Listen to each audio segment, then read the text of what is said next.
Welcome to Scary Stories, the channel that tells you scary stories.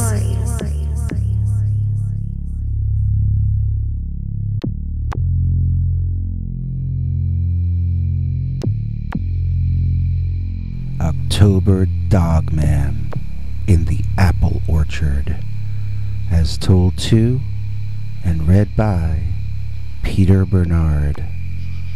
When I was a kid, there used to be an apple orchard, I think around McDonald, Pennsylvania, if memory serves me, that my family would drive to in the autumn. My parents would pay some fee, then we were allowed to pick as many apples as we wanted. It might not sound exciting compared to video games, but it was something we always looked forward to each year.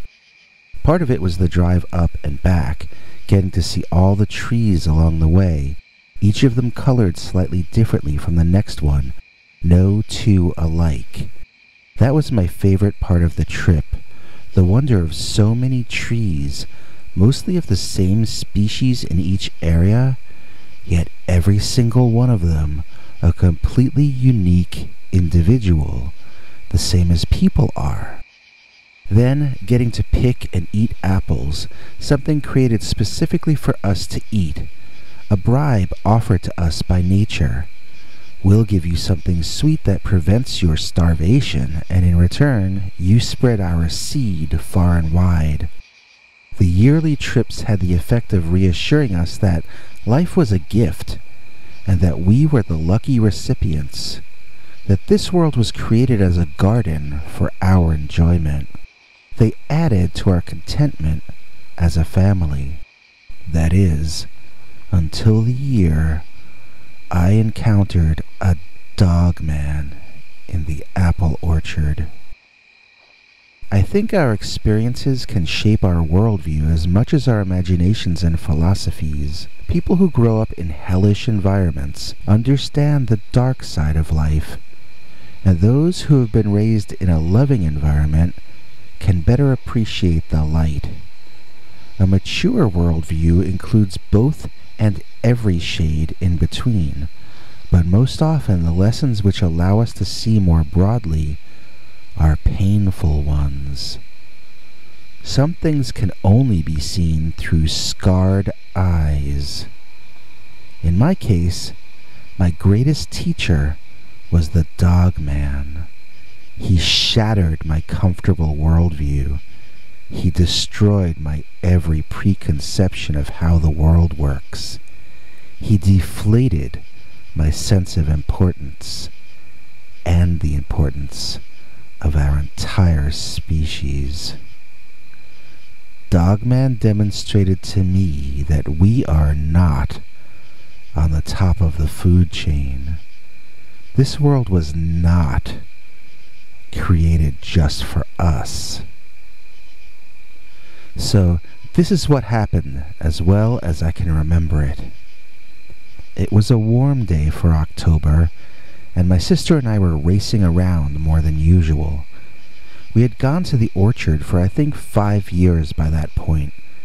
I was 11, so that sounds about right. We both felt safe there, like it was an extension of our own backyard. Our parents didn't even tell us not to get lost anymore like they used to. We would get there right as they opened, and the crowd wouldn't usually start showing up till we were getting ready to leave. We basically had our run of the place, so Mom and Dad would go in one direction, and my sister and I would charge off in another. This time, we decided to run all the way till we found the end of the orchard, then try to get one apple from each tree on the way back. It was a game that kids make up, that sort of thing. We kept running, then we got winded, and we walked for a while, but we still hadn't found the end of the orchard. My sister was getting scared and started to say she wanted to go back. Just then, the sky lit up and was almost immediately followed by the loudest thunder either of us had ever heard. That meant that lightning must have been very close. Sure enough, the skies darkened quickly, and it looked like rain was going to be coming soon. My sister was now utterly freaked out and begged me to please walk her back to her mother. I really wanted to keep looking for the edge of the orchard, but I didn't want to deal with her crying, so I agreed that we should turn back. All at once, this thing jumped out of a tree, and my sister ran past me screaming. I hadn't even seen what it was yet, and she was already gone from the scene. When I saw what she had seen, though, I was right behind her, and soon passing her.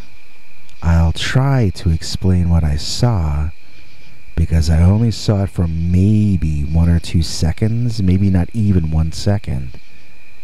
It's been so many years since this happened that I wonder myself how much of what I remember comes from the original event, and how much comes from the constant retelling of the story ever since I was a kid.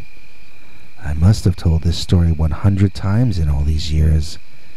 That having been said, every time I talk about this, I get shivers, and the hair on my arms stands on end. To me, this all feels like it just happened yesterday.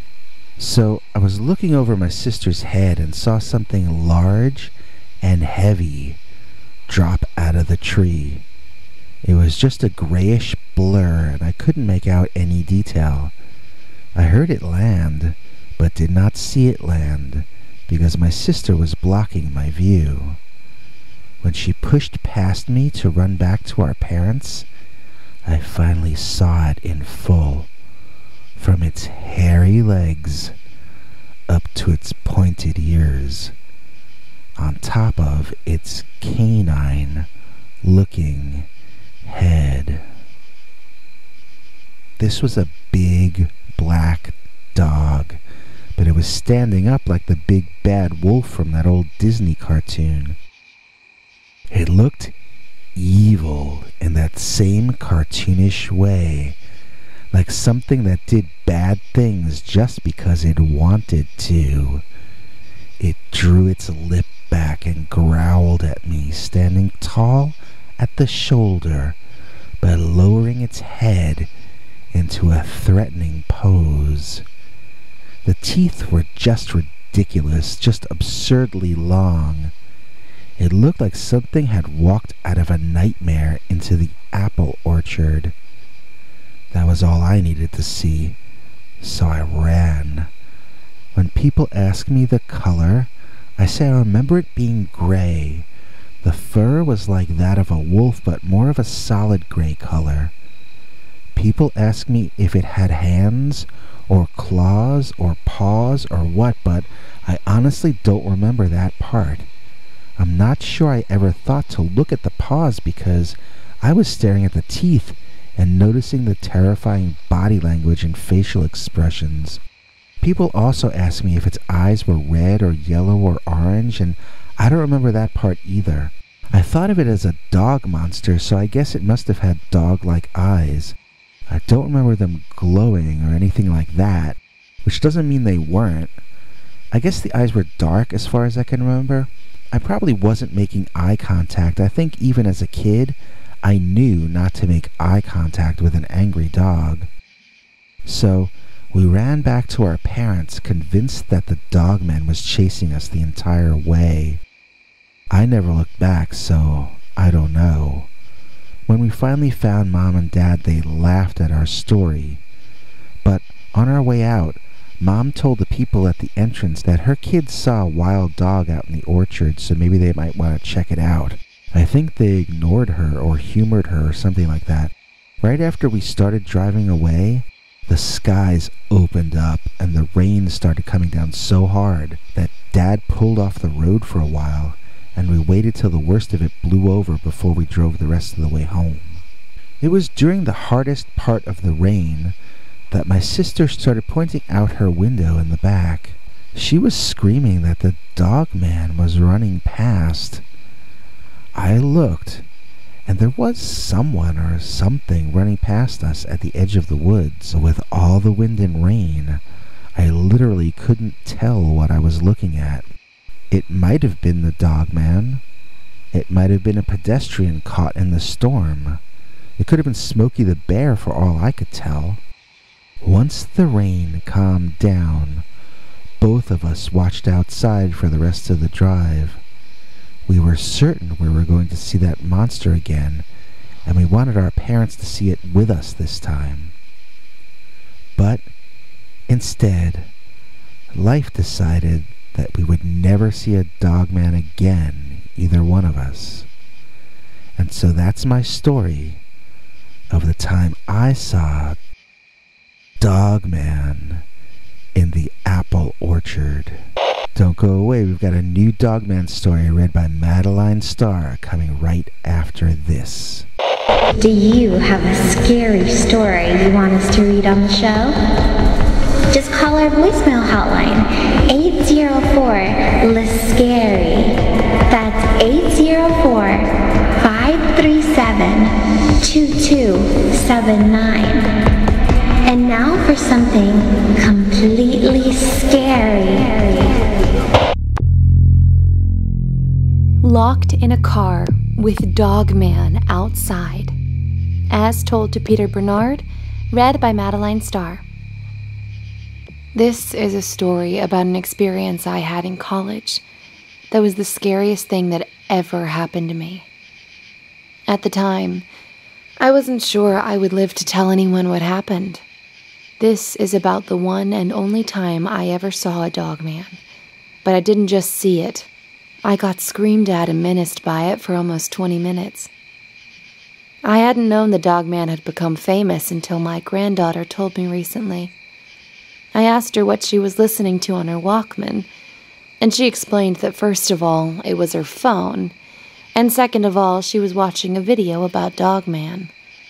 I thought that was a cartoon character, but she straightened me out quickly that Dogman is a kind of werewolf or wolf-headed ape man, and that it's not a cartoon but very, very real.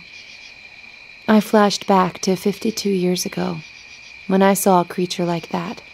I hadn't heard the term Dogman in those days, and I hadn't thought of it as a werewolf either. I guess I just called it a monster. It's not a thing you'd bring up in conversation unless you want everyone to think you're crazy. I just celebrated my 70th birthday, though, so I no longer care what anybody thinks of me. And I'm ready to tell this story I've mostly held inside myself all these years. Back then I was 18 and I was dating a boy in my college. Actually, now that I think about it, the date must have been 1968 when I was 20.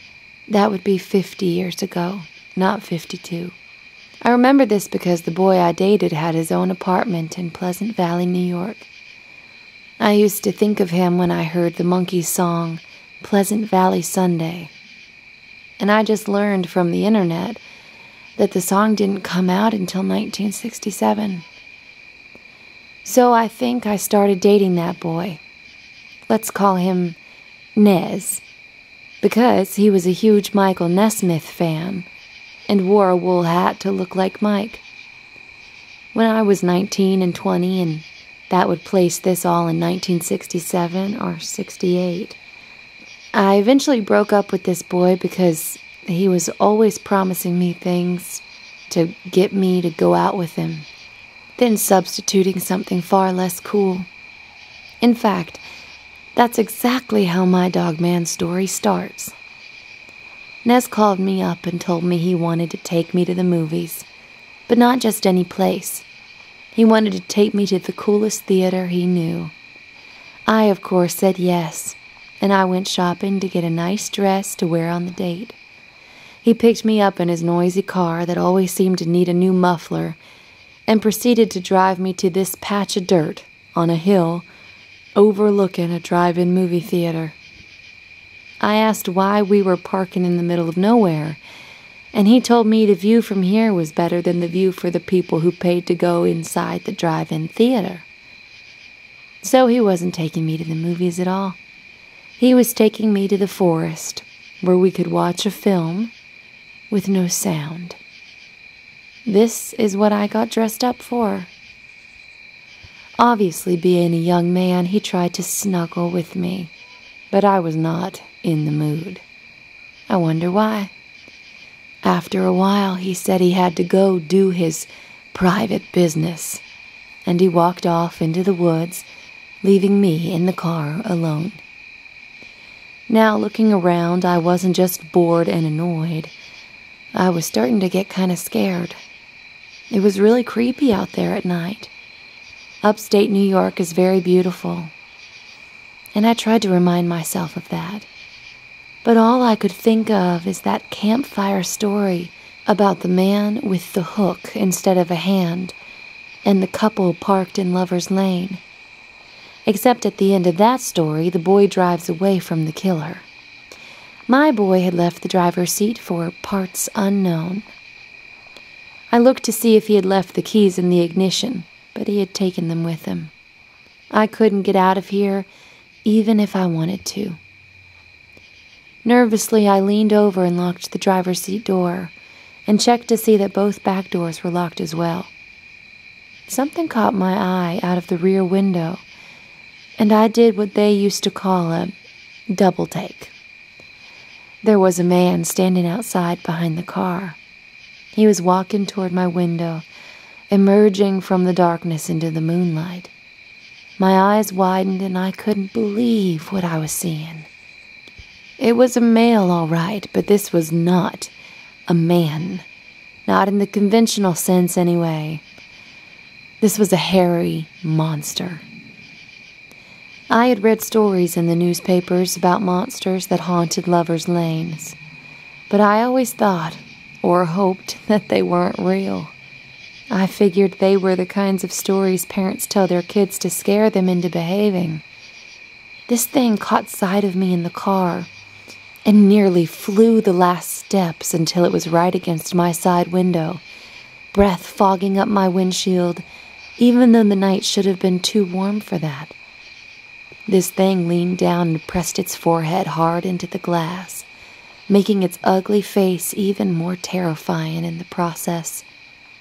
It was a dog head, but some kind of devil of a dog, not a normal one.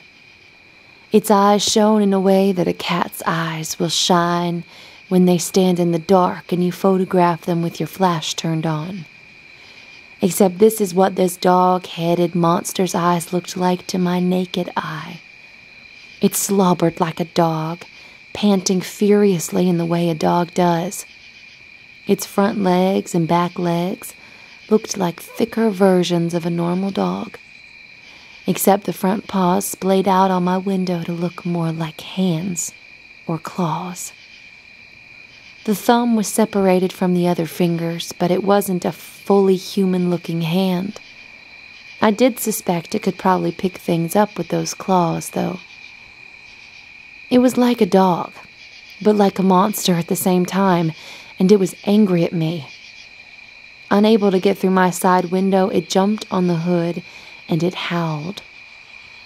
Then it began beating on the front windshield with both claws balled up into fists, beating with the sides of its hands. I want to tell you I behaved bravely like the feminist icon I am. But in reality, I screamed a whole lot. I thought this was the end for me. I actually saw my life flash in front of my eyes like they talk about in books. I saw everything I had ever done, and I knew I wasn't ready to go.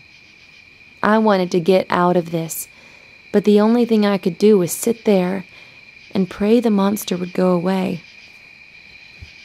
There was a sound of a big crash in the woods, and the dog-headed monster looked in that direction, then bounced off into the trees to investigate the noise. I figured it was Nez, and that he was a goner now. Instead, Nez came running up from the opposite direction, panicked-looking. I unlocked the door, and he threw himself in, thrusting the key in the ignition all in one move. He was pulling the car out of the spot before he even got his door closed. and I thought we were finally safe. I was very wrong. The dog monster raced out of the forest toward the car, grabbing Nez's door and flinging it open before losing its grip on the door handle. We drove backwards onto the road behind us and spun out as Nez tried to make a right turn at too high a velocity. I could see the dogman running toward us, and he was catching up. Just as it made a leap to grab onto our bumper, the wheels found traction and we screeched and sped out of there. Nez closed his door doing 65 on the highway, and we finally discussed what had happened. He threw the rock I heard to distract the werewolf, then beat it into the car. I was glad he was okay, but in a way I sort of blamed him for everything that had happened. The resentments built and eventually led to our breakup. It wasn't that he didn't have money to spend. It was that he would bait and switch to trick me into doing things. I probably would have gone anyway if he had been honest, but I wouldn't have felt lied to. I eventually married a man of very modest means, but he was honest. I was very loyal to him and encouraged him, so by the time we were in our 30s, he had become very successful. Although he was only 62 when he left us, he had spent his entire life telling me the truth, and I will always miss him.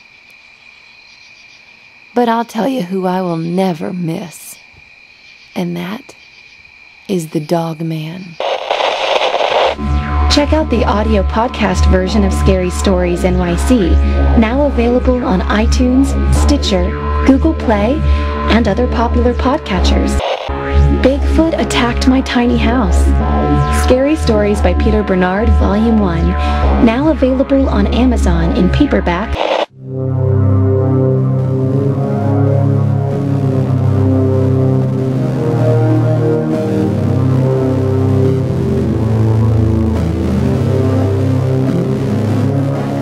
Come back for more Scary Stories.